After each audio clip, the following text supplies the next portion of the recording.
Assalamualaikum warahmatullahi wabarakatuh. Ketemu lagi kita di bincang-bincang fokus, mimbar fokus ya. Kali ini kita kedatangan seorang tamu istimewa, kawan lama dan juga mantan bos kita, mantan wali kota Medan, walaupun sebentar ya Bang. Iya. Ada Bang Ahyar di samping saya. Jadi Bang Ahyar, Ya, kita nggak serius lah Bang. Ya, santai, rileks. Ya kan? Karena udah lama nggak jumpa sama Bang ini kan. Udah berapa? 2 tahun ya? Kurang lebih lah. Semenjak pandemi ya. Kalau dulu kami kejar-kejar Bang. Iya. Sekarang udah bisa kita duduk sama kan. Tapi kan pengalaman nggak akan pernah hilang dari pikiran Abang. Iya. Terutama dalam bidang politik. Ya. Kalau kita lihat lah Bang, ini udah tinggal setahun lagi. Setahun ya? Nggak sampai setahun menjelang pemilu. Sekitar 10 bulan. Mudah-mudahan jadi pemilunya ya. Insya Allah. Nggak ada yang mau nunda-nunda lagi. Iya. Karena masih ada juga. Oh ya, kipas. Nah, kita nggak usah cerita dulu yang nasional Bang ya. Capek mikirinnya Bang. Iya. Apalagi urusan presiden tuh. Siapapun nanti bantel itu, ya kan? Kita cari yang lokal aja Bang, kampung kita sendiri. Ya, kampung sendiri. Kampung sendiri kata orang sana. Kira-kira kalau menurut Abang lah kampung kita, ada nggak suasana politik yang mulai terasa?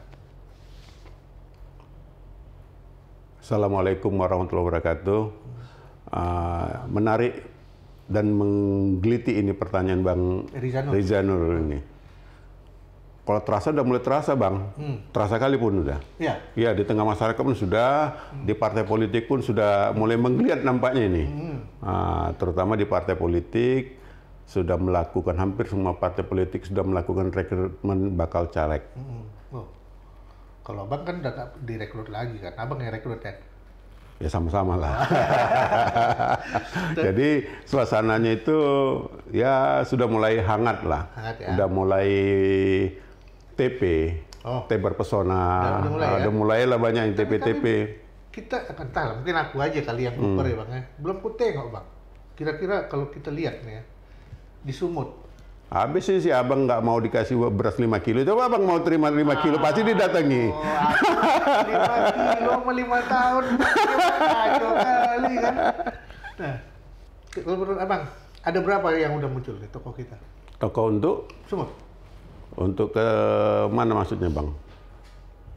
Untuk calon pemimpin kita Bang. Di Sumut ini? Ya, saya kira belum sampai 5 orang Bang. Tapi udah kayak Pancasila ya? Ya, belum sampai 5 Bang. Jadi belum jadi Pancasila. 4 orang atau 3 orang atau 2 orang? Ya, sekitar 3 udah lah ya. Ya, 3-4 gitu lah. 3-4. Ya. Kabar-kabarnya kawan-kawan Abang juga ada yang maju nih. Ada. Itu kansnya gimana Bang? Nah, kansnya ini pertanyaannya kenapa sebenarnya banyak orang yang mau. Tapi kenapa sedikit yang bisa? Nah, itu dia. Karena untuk jadi pemimpin Sumatera Utara ini kosnya sangat besar, Bang. Wow. Jadi ya hitung-hitungan lagi lah. Kira-kira kalau menurut Abang lah, kalau untuk provinsi. Nah, ini menarik amaku. Menarik sekali pemirsa, kenapa? Kos dan efeknya nanti jangan kayak yang di Senayan kemarin. Ya, ini real cost ya, bukan politik, bukan money politics, iya. real cost. Pertama, kita anggap tidak ada uang mahar di partai. Kita anggap tidak ada ya, karena semua partai mengaku tidak ada mahar. Ya kan gitu kan, kita anggap tidak ada. Tetapi real cost-nya, pertama misalnya setiap calon itu membuat satu baliho ukuran 1x2 meter. Desa kelurahan di Sumatera Utara ini ada lebih kurang 5.000-an, hampir 6.000. Kita bilang 5.000. 5.000. Kalau satu baliho itu ukuran 1x2, kita anggaplah yang kali 15.000, 30.000. Enggak lah. 15.000 lah biaya cetaknya. Biaya cetaknya berarti 30.000. Biaya pasang. Biaya kayunya. Delivery. Pasang. Jatuhlah 100.000. Satu baliho. Satu baliho. Itu baliho kecil ya? Iya, 1 kali 2 meter. Untuk satu kelurahan satu. Kali 5.000. Kali 5.000. Sudah 500 juta. 500 juta apa? 5M. 5M. Masih untuk itu aja. Ya. Belum. Itu kan nggak sekali kan? Itu kalau satu desa. Satu desa. Kalau di Medan ini satu desa, di Deli Serdang itu desa tingkatannya tingkat dusun sama tingkat lingkungan kan? Ya. Jadi cost itu masih dari sisi penyebaran alat peraga. Belum lagi sekretariat. Sekretariat. Kemudian namanya kampanye, mobilisasi. Kesana kemari itu kos. 33 kabupaten kota. Kabupaten kota. Kemudian nanti saksi. Di Sumatera Utara ini lebih kurang ada 40.000 TPS. 40.000 TPS. Berarti kita anggap rata-rata satu saksi. Satu saksi. Satu saksi kita biayai lebih kurang 200.000. Sudah 8 miliar. Itu kalau untuk sekali kan? Itu sekali kerja itu Mas ya? Iya sekali, karena kan tidak ada 2 putaran kalau pilkada. Maksudnya itu baru yang untuk yang sekali kerja. Kampanyenya? Iya kampanye. Segala macamnya. Jadi real cost-nya itu ya paling minimum itu 50 miliar. Itu untuk mencalonkan diri jadi gubernur. Sementara penghasilan dari gubernur, gaji pokoknya dengan tunjangan-tunjangan hanya 8 juta satu bulan. Kemudian mungkin ada dana operasional, mungkin ada insentif yang lain-lain. Paling dapat ya sekitar 300 juta satu bulan. Perolehan bagi hasil? Bagi hasil apa? Pajak? Nggak ada. Itu bagian daripada insentif. Bagian dari insentif? Mau masuk ke insentif dia? Insentif, itu insentif. Itulah total lebih kurang 300 juta satu bulan. Jabatannya itu hanya 5 tahun. 5 tahun, 60 bulan. 60 kali 3, 18 miliar. Habisnya 50 miliar. Anggaplah kotor-kotornya dia bisa terima 20 ya. Tekor 30 miliar. Itu kalau tidak ada Pak Gub, Ketua, apa kabar? Sehat? Apa arahan ini kan gitu kan? Itu. Jadi orang sudah mulai berpikir. Masuk akal. Yang 50 miliar kalau dia dari kalangan biasa itu nggak mungkin ya? Nggak mungkin.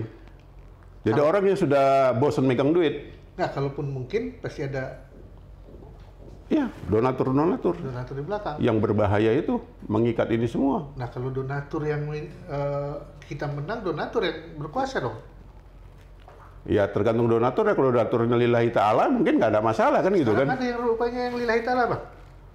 Wallahu alam. Nah, kalau kau tengok yang begitu loh Bang ya, gubernur 50M. 4, udah 200M ya. Itu direct cost yang real cost. Iya, real cost. Itu biaya politik betul ya? Itu yang di daerah itu biaya sendiri artinya. Kalau di daerah minta biaya lagi? Wih, kalau satu daerah berapa pula tuh? Nah, misalnya di kabupaten kota, kan ada sekretariat. Ya, itulah aku bilang tadi. Dia bikin sekretariat di tingkat kota aja. Atau tingkat kota. Berarti 33. 33 sekretariat. Satu sekretariat selama setahun habis paling nggak 1M juga. Ya, kita bilang lah itu untuk operasionalnya. Operasional dan segala macam.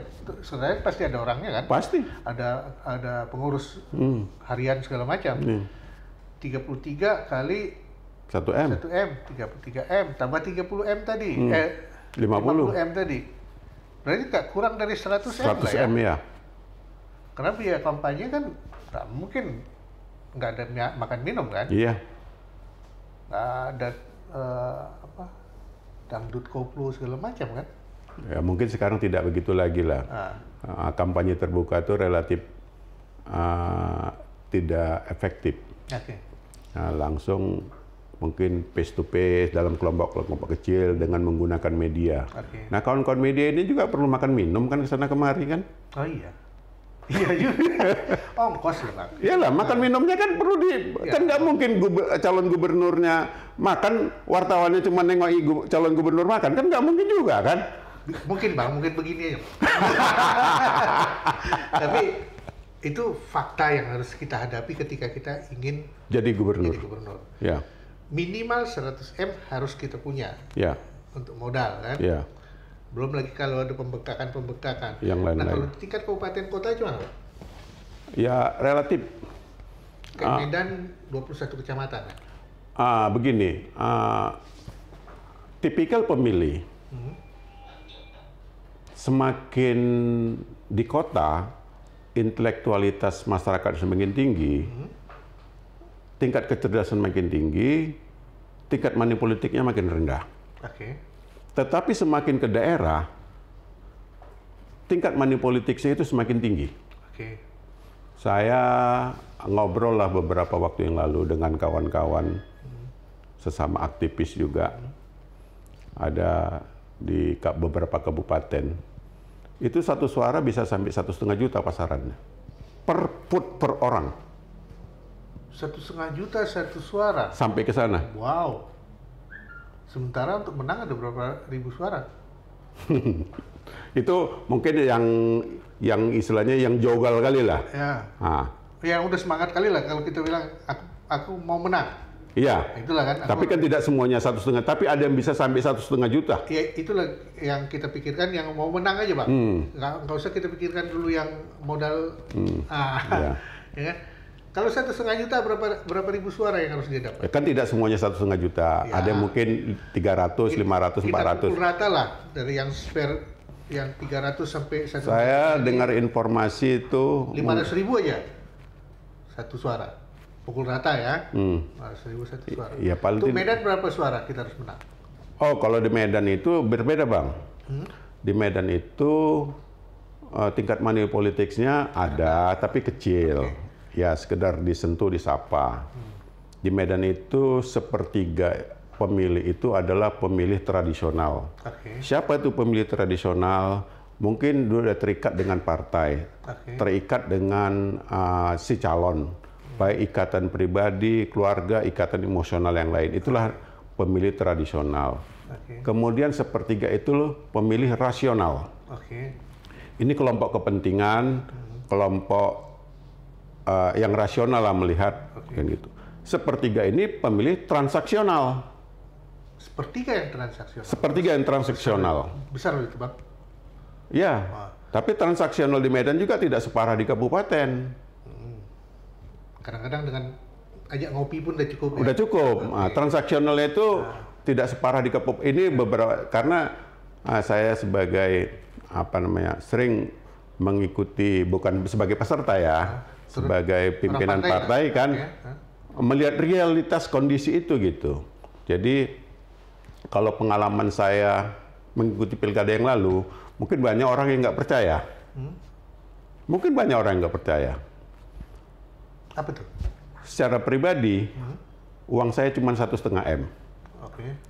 Kemudian ada sumbangan kawan dalam bentuk segala macamnya. Kalau dikapitalisasi paling sekitar 5 M.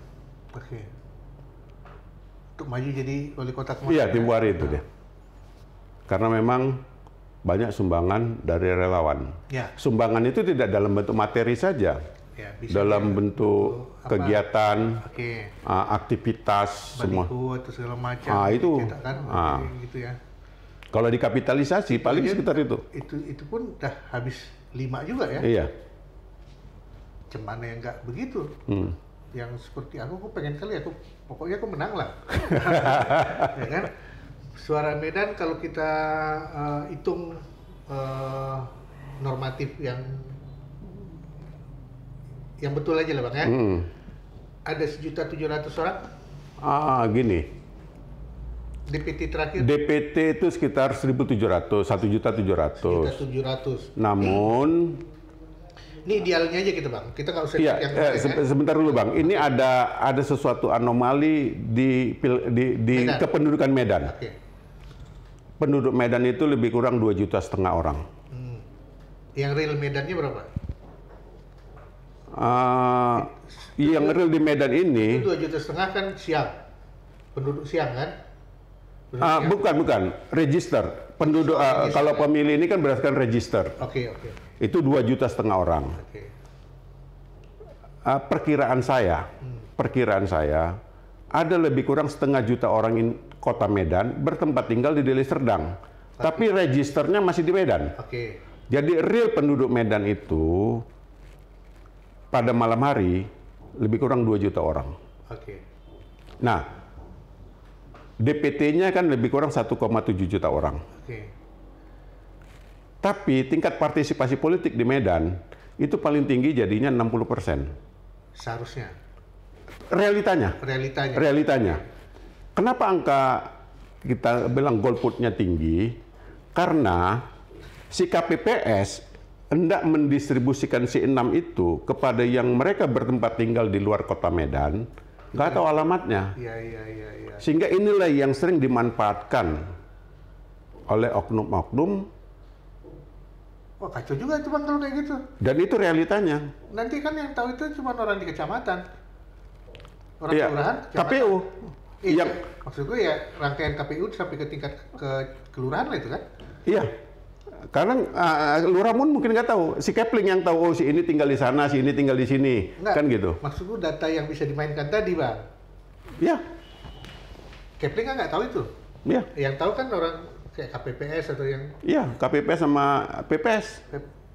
Makanya... bahaya juga itu, Bang. Ya, ini realitas di kota Medan.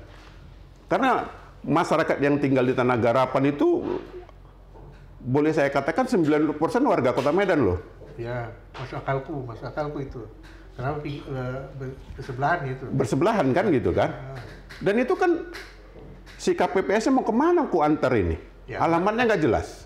Tapi dia terdaftar. Di sini. C6-nya keluar. C6-nya karena kan itu hak dia. Karena udah masuk DPT. Masuk DPT. Tetapi ketika mau didistribusikan, C6 tuyul ini kacau juga nih Bang. Iya ini ya tergantung yang menggantung-gantung lah. Itu gambaran menarik. Itu kan tambahan lagi tuh Bang. C6 yang kayak itu tambahan biaya kan? Ada yang berani beli itu kan? Oh ada.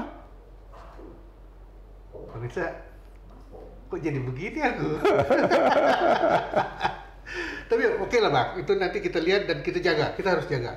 Siapapun di lapangan nanti pemirsa harus menjaga hal yang seperti itu. Tetap kita balik lagi ke kalau di kabupaten kota Bang.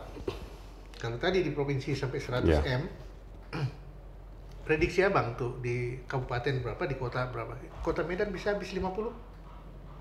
Kalau tadi nawaitunya yang penting menang, harus menang, ya jadi. Minimal 50? Ya. Kalau kata prinsipnya tadi... Karena kalau kita lihat sekarang, relatif ya, yang maju itu kan yang ingin menang aja Bang. Ya. Ya kan? Ya. Yang penting aku menang. Ya. Makanya aku maju. Kalau yang takut kalah, dia nggak maju. Nggak maju ya. Atau yang takut hampir menang juga nggak maju. Nggak maju ya. Yakin menang. Yang yakin menang, berarti dia udah yakin betul menyediakan duit. Ya. Jadi sebersih apapun pemilu kita nanti ada kemungkinan itu juga dong Bang. Ya. Manpol. Itu hal yang tidak terhindarkan. Karena memang masyarakatnya, pasarnya membutuhkan itu. Kenapa? Kak Abang kan orang partai. Ya. Dari muda Abang udah berpartai, udah pindah partai segala macam.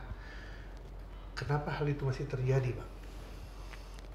Seharusnya kan kalau partai itu membangun, kadernya tidak seperti itu. Nah, kalau tanya kenapanya Bang ya, maaf saya tidak menyalahkan siapa-siapa. Karena sering dibangun opini, anggota DPRD itu banyak duitnya. Abang kan pernah juga anggota DPRD? Pernah ya, pernah banyak duitnya, banyak uang masuknya, nanti uang ketok segala macam. Padahal itu isapan jempol. Dan kawan-kawan ini pun yang jadi anggota DPRD, yang belum pernah jadi anggota DPRD, terbuai dengan keadaan, dengan buayan itu, sehingga dia pun beranilah, wah iya sebar duit kemana-mana. Oh, masyarakat udah mau paten, kan gitu kan? Ketua semua itu. Ketua kan? Semua itu kan? Akhirnya terbiasalah terbawa-bawa sampai sekarang. cakep-cakep aja, nggak jelas nih kalau kita nggak bawa apa-apa. Ya. Jadi di DPRD itu sekarang relatif ya memang ada honor, ya ada tunjangan-tunjangan. Adalah duit di situ yang ada, yang halal yang bisa dibawa pulang, ya kan gitu. Tetapi kalau itu diperlakukan ya seperti ketua-ketua itu nggak cukup. Ya pula ya. Iya. Kalau sehari 5 orang aja. Jadi 5 kali limpul. Contoh di Medan. Kalau seorang anggota DPRD itu menghabiskan 1 miliar, ya, dia itu total take home pay yang bisa didapat dari anggota DPRD Medan itu lebih kurang 60 juta 1 bulan. Tapi itu kan tidak bisa dia bawa pulang ke rumah semua. Itu partai lagi. Sumbangan ke partai, ya kan? Nah, itu nggak besar ya sumbangan ke partai. Nanti setiap minggu kondangan. Oh, itu wajib ya, karena kita selama kemarin udah TP sama orang. Kondangan, kemudian papan bunga. Satu papan bunga 200.000. Seminggu itu paling sedikit 5 papan bunga. 1 juta. Sebulan ya paling tidak 5 juta papan bunga. Yang selamat pagi ketua, ada apa? Anakku memang BPJS ketua, tapi ongkosku ke rumah sakit nggak ada ketua, karena ini itu kan. Iya. Kalau nggak abang cerita tuh nggak gambaran. Memang ditanggung BPJS anakku, cuman aku kesana nggak ada ongkos ketua. Taulah ini kan mesti dijaga, makanku nggak ada ketua, aku nggak kerja ketua. Dia ingin mengabdi. Ya, it's okay kan gitu kan. Tapi kalau dia masih mengharapkan balik uang yang dia keluarkan itu, dia bunuh diri. Yakin apa itu? Ya. Bukan bunuh diri itulah. Enggak, maksudku ya, uang itu nggak balik. Bunuh diri tanda kutip maksudnya ya? Iya. Uang itu nggak balik. Pasti itu ya? Pasti nggak balik. Kalau hanya berharap dari yang take home pay yang halal tadi, berarti terpaksa lah yang seperti yang kemarin-kemarin terjadi ya? Ya sekarang pun pintu itu udah tertutup. Sekarang? Iya. Kemungkinan? Iya. Iya juga ya, kemarin udah pada masuk. Iya, pintu itu tertutup. Karena saya pernah jadi wakil wali kota, saya pernah PLT wali kota, pernah wali kota. Itu udah tidak boleh lagi. Staf itu saya bilang, ngasih-ngasih duit lagi. Daripada kena, ayo. Kena dua-dua kena kalian. Semua ya, yang beli dan yang nerima kena. Iya. Lebih bagus kerja bagus. Kalau ada salah, itu hak mereka koreksi. Ya. Tapi kalau bagi-bagi, nggak ada. Sebagai pimpinan saya tidak ikhlaskan. Karena apa? Nanti kalau saya bilang kalian melapor Pak, saya selesaikan dengan cara begini. Saya gini aja.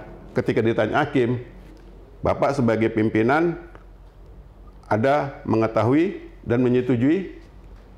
Kena itu pasti. Ya kena juga saya bilang. Jadi kalau di eksekutif mungkin lah Bang, ketutup. Di eksekutif ya. Di legislatif? Maksudnya itu transaksi antara eksekutif dengan legislatif tadi, itu udah nggak ada lagi. Dari eksekutif ke legislatif itu relatif udah nggak ada. Tertutup. Transaksi itu sudah relatif tertutup lah sekarang. Walaupun untuk pengajuan anggaran segala macam, semua terukur ya? Terukur sekarang. Oke, berarti kita selamat dong. Kalau tahun depan ini pemain-pemain itu masuk, gigit jari lah orang itu nanti. Iya, makanya bagi yang mau jadi caleg, jangan kecuali memang sudah berlebih duit, betul-betul mau mengabdi, silakan habiskan duitnya. Tapi bagi Anda yang masih kepingin balik duit itu, ingin nyari duit, gigit jari lah nanti. Tapi yang jadi masalah kan gini pula, Bang, kemarin sempat pula masyarakat bilang kayak gini, jadi anggota dewan itu pekerjaan baru. Nah, berarti lowongan pekerjaan. Nah, kan hal seperti itu bisa kembali jadi pertanyaan masyarakat ketika pemilu ini mulai bermain. Ya, kembali kepada motivasi si caleg itu sendiri. Motivasinya apa? Karena pasar kita begitu sekarang ini. Itu selamat kita kalau itu terbuka ya Bang. Kalau terbuka sistem kita, di sistem juga sampai sekarang belum jelas. Belum jelas sih. 9 naga ini lagi menggoyahkan ekor kita nggak tahu. Wali Songo ini lagi. Ya banyaklah hal yang membuat mereka juga gerah kan. Ya. Nah, yang jadi masalah sama aku ketika Dewan tidak lagi menarik seperti yang kita lihat, itu kan membuat aku sendiri jadi nggak tertarik aku. Aku lah kerja partai ini. Siapa yang mau duduk kan ya? Kalau partai yang punya kader, aman dia. Ya. Kalau yang nggak punya kader, ya. Apalagi tertutup. Kalau tertutup kan semua harus partai yang kontrol.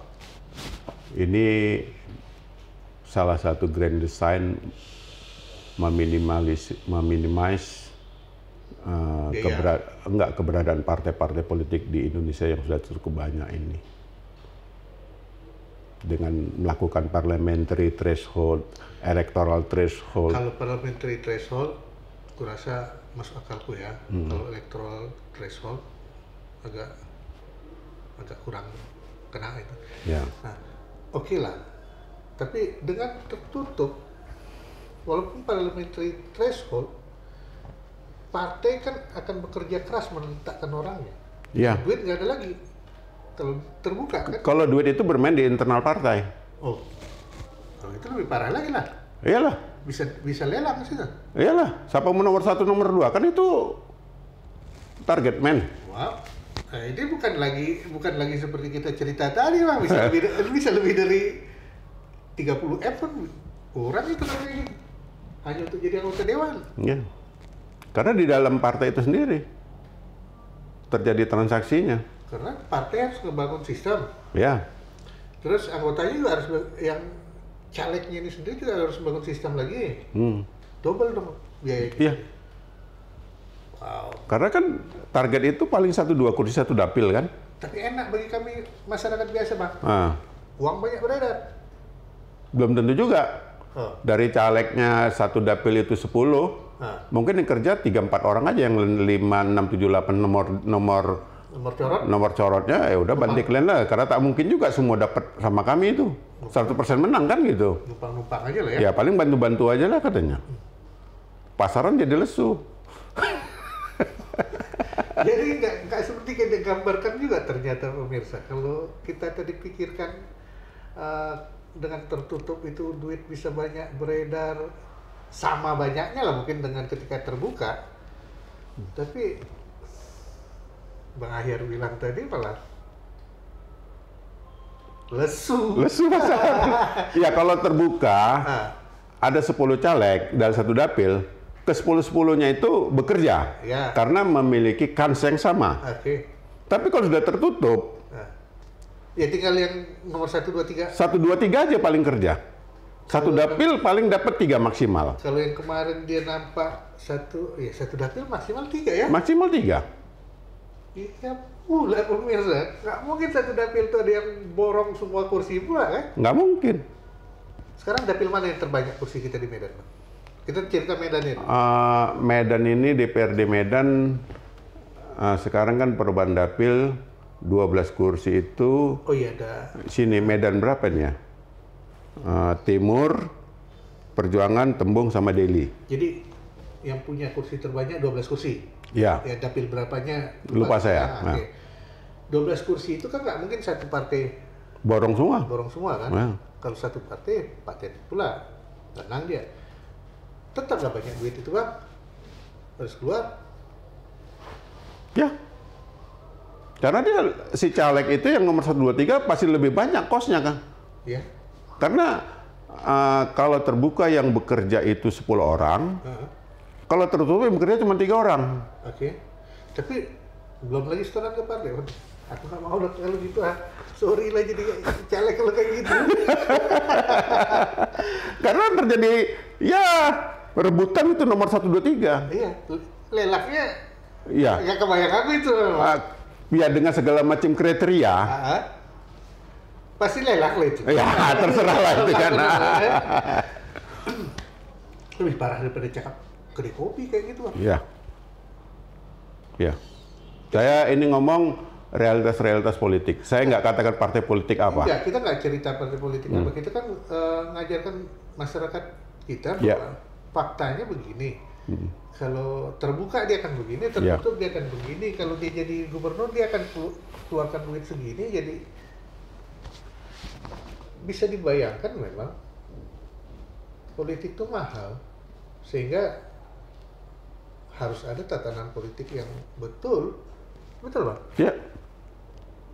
Kalau pemerintah membiayai Bang, gimana Bang?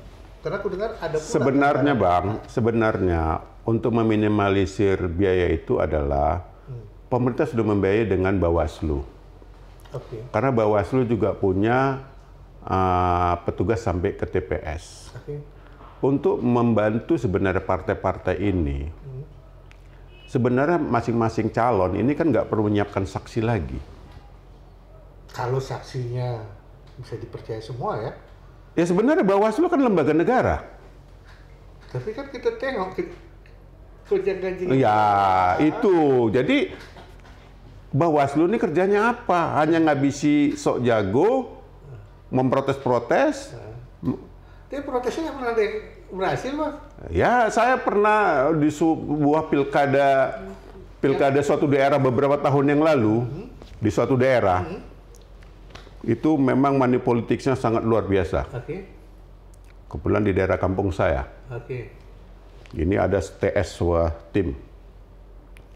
Piga halak, langsung bilang 3 halak.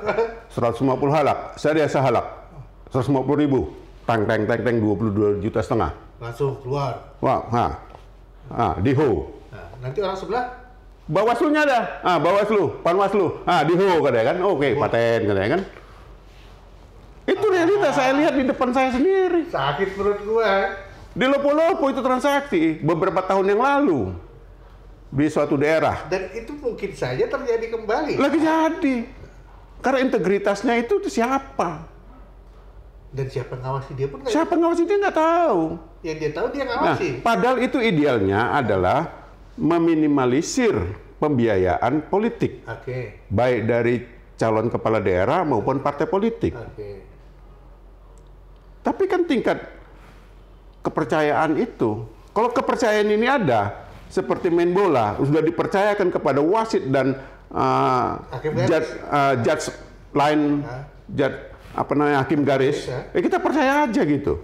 Kok itu kan nggak beres kan? Sehingga biaya politik itu semakin ringan. Jadi merinding aku jadi awak kita. Enggak, karena memang fakta yang begini, kalau rakyat nggak tahu akan terulang terus. Itu. Gitu. Dan inilah republik kita akhirnya kos politik kita itu sangat luar biasa. Jadi kalau dibiarkan, korupsi akan tetap terjadi. Tetap terjadi. Korupsi itu dengan segala macam bentuknya pasti terjadi kalau memang sistem politik kita belum berubah mencapai sesuatu yang ideal.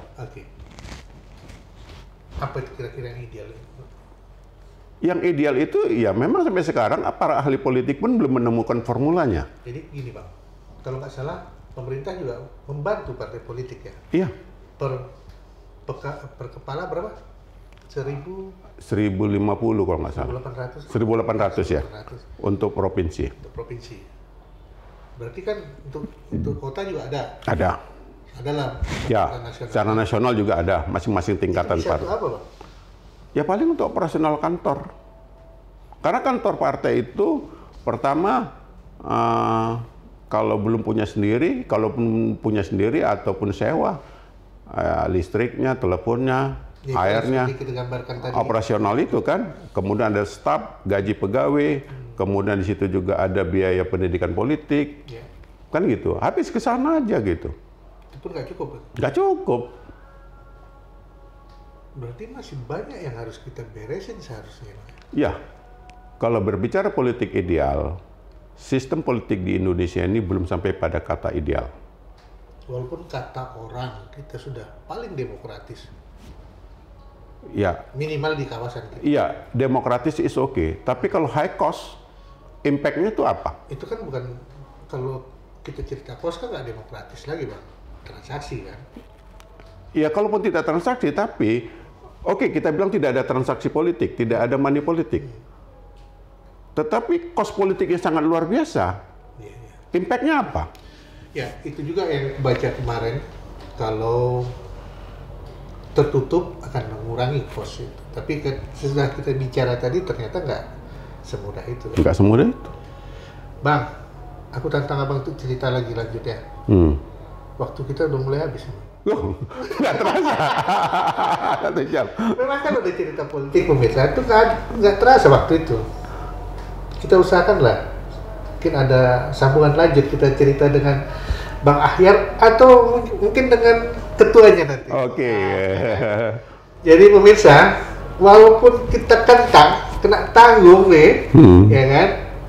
Tapi begitulah fakta yang kita dapatkan dari gambaran yang ada, bahwa politik kita masih high cost, walaupun tidak terbukti transaksional pun costnya mahal, dan ini berat dan belum tentu bisa memberikan hal yang terbaik buat masyarakatnya.